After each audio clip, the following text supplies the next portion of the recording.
I have two poems for you tonight.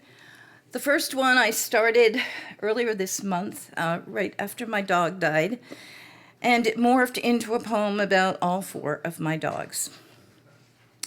To all the dogs I've loved before, with a nod to Julio Iglesias and Willie Nelson. Dedicated to all of the dogs who brighten our lives, all the people who care for dogs, especially veterinarians, kennel staff, and shelter workers, and to everyone who's ever loved a dog. A stream of consciousness poem. Charlie Chaplin, 1972 to 1988. You were my first dog, a tricolored beagle. You pranced as you carried the newspaper in your puppy dog teeth. You ate shoes just like your namesake, always the most expensive ones. You were college educated and loved singing Going Back each time we returned to campus. You always remembered your dorm room. Hit by a car, but rescued. Never allowed off leash again.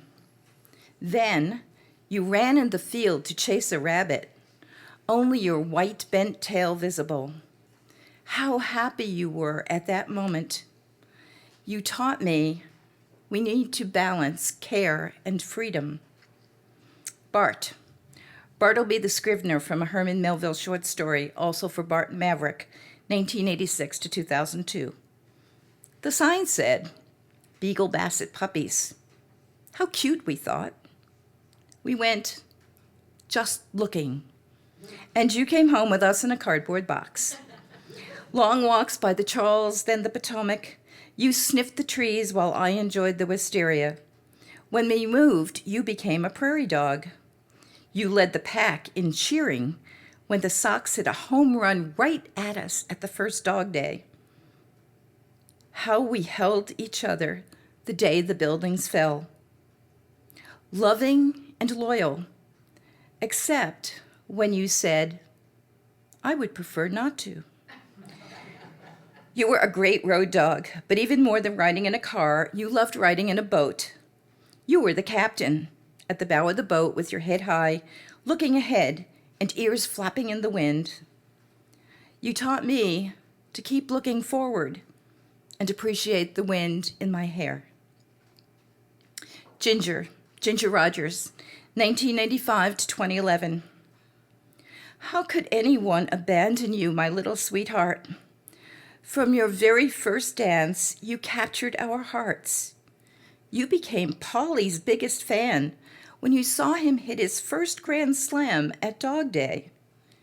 The cameraman captured you at the World Series parade. You barked at horses and had no idea their heads were bigger than your entire body. You may have been a small dog, but you had a big heart. You made everyone feel welcome and loved. Whether traveling by car or plane, you took everyone in stride, everything in stride. You taught me to go with the flow and enjoy every moment. Dickens, run like the Dickens, except when you were a good boy and became Mr. Dickens, 2009 to 2023. You were quite the Dickens, but you could also be very sweet. I loved you despite your shenanigans. You would have been happier doing agility trials and running free. During the pandemic, I realized you were a dog who loves routine, living with a person who hates routine. But we became good buddies and enjoyed dining al fresco together. You loved your friends at the kennel. No matter what happened the day before, each morning, you were eager to begin a new day. You taught me to greet each new day with joy and hope. Each one is different, but we love you all. You fill our lives with love and joy. Whether it's the pitter-patter of wee little paws or the gentle sound of your breathing, you make us feel things will be all right. May we remember the love and joy you brought to our world. May we keep your spirit alive by living the lessons you taught us. And may we remember you every time we look up at night and see Sirius, the brightest star in our sky, the dog star.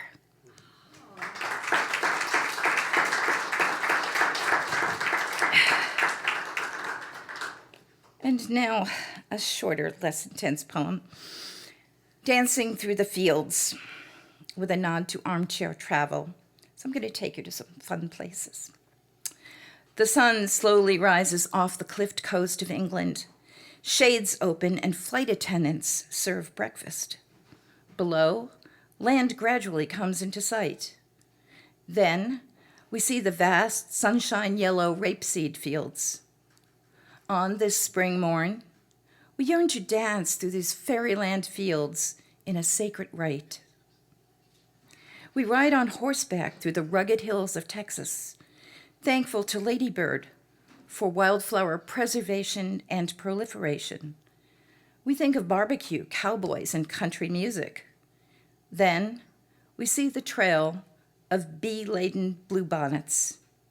Now, families play and dance in the blue fields as they reunite. We bike through the flat green lands of Holland. The windmills gently turn beside the sleepy canals. We think of Rembrandt, Van Ruysdael, and Gouda.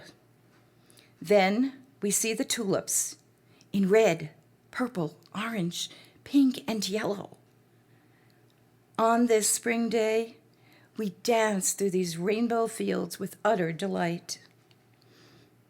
The train travels through the cross-filled fields of Flanders, a place where flowers grew in trenches and in no man's land.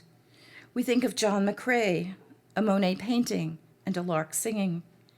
Then we learn the showy red poppy fields have dwindled. Today, we honor those who dreamt of dancing with sweethearts in the misty twilight. We drive through the historic villages of Provence. A heavenly woodsy floral fragrance calms our soul.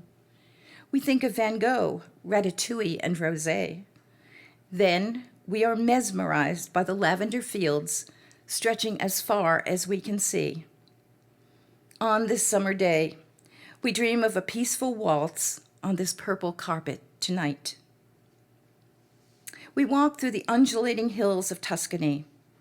Weather-beaten castles and villas dot the landscape. We think of Panzanella, Pappardelle, and Chianti. Then we see the happy sunflowers reaching for the sun. As the sun sets, come, dance through the warm fields on this starlit night. Thank you. And before I step off, I just want to say that even though the Woodstock Folk Festival and Off Square Music are separate organizations, we enjoy promoting and supporting each other. So I want to turn the tables now, and I want to thank Keith, Jeremy, Andy, Rich, who was here earlier tonight, and everyone at Off Square Music for giving us the opportunity to be here tonight. I want to thank all of you for your music, your poetry, your prose. I also want to mention that this Opera House is a very special place, and it keeps going if you support it. So please support them by buying drinks, and thank our wonderful staff by putting a generous tip in the box. And do come back on Sunday, April 16th for Grace Morrison, Rad Lorkovich, and Cheryl Nemo and the Down Home Boys. It's going to be a great afternoon of music, and it's a benefit for our summer Woodstock Folk Festival. Thanks.